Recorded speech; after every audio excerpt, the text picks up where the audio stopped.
One of the things that interested me is relationship that exists between technology and the production of art. How did Blow Up come about? Blow Up particularly relate to paintings that were created by Fontaine-Latour in the 19th century. My interest was not to make work that is derivative of those paintings, but to create work that is challenging what Fontaine-Latour done and about now. I decided to recreate the original bouquets, then freeze them with liquid nitrogen and explode them. Are you referencing in these images the history of photography as well? Is that something that is brought to bear as an influence? In the process of making this work, we work with 10 different cameras.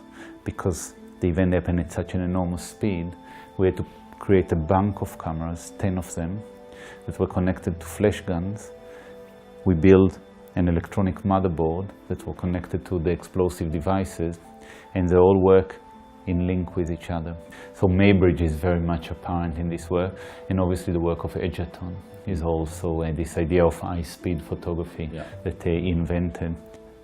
This photograph was taken at a speed of 7.5 thousandths of a second.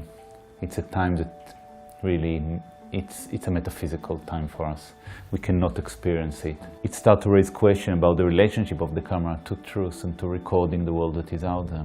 Because if we believe in the technology and the camera, then these moments actually really happen. But if we have any doubt, we have no way to assess and to find out if what we see in front of us happen. We rely on the technology. So the technology is no longer recording reality or truth, but the camera is creating reality and truth.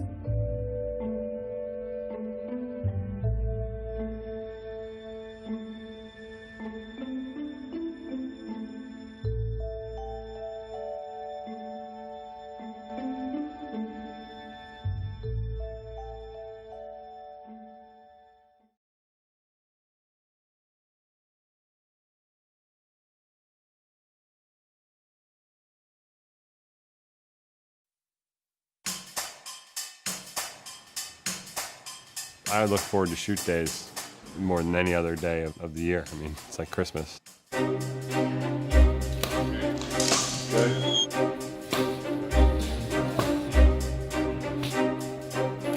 Good, excellent. I like to create images that are full of movement, peak action. They're dynamic, they're vibrant, they're explosive, they're in your face. They're moments that are like sometimes beyond reality, and sometimes they're very much a perfect reality, and sometimes they're just the perfect, the height, decisive moment.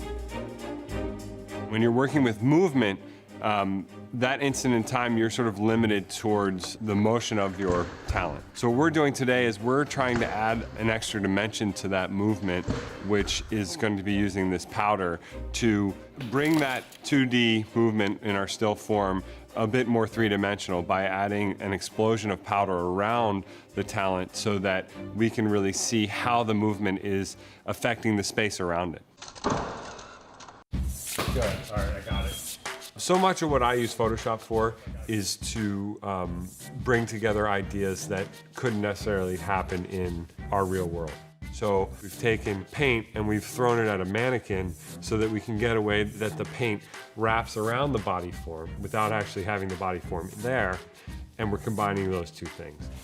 It's my blue child.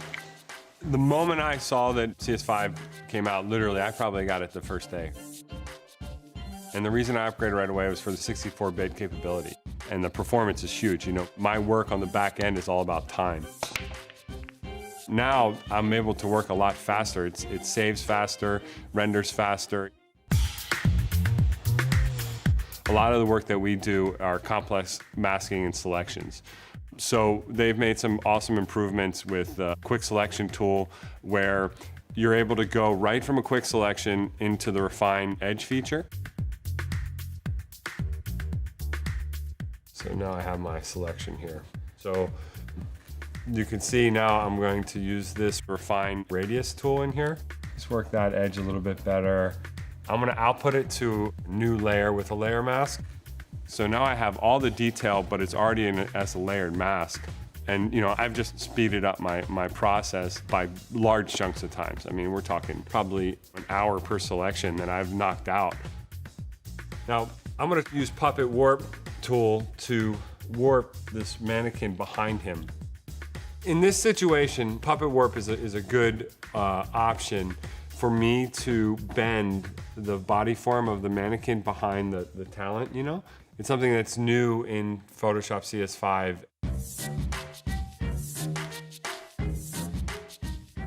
The very last thing that I do after working on the micro adjustments is I go through a final round of global adjustments. And this is where I work on my final skin tones or my final coloring.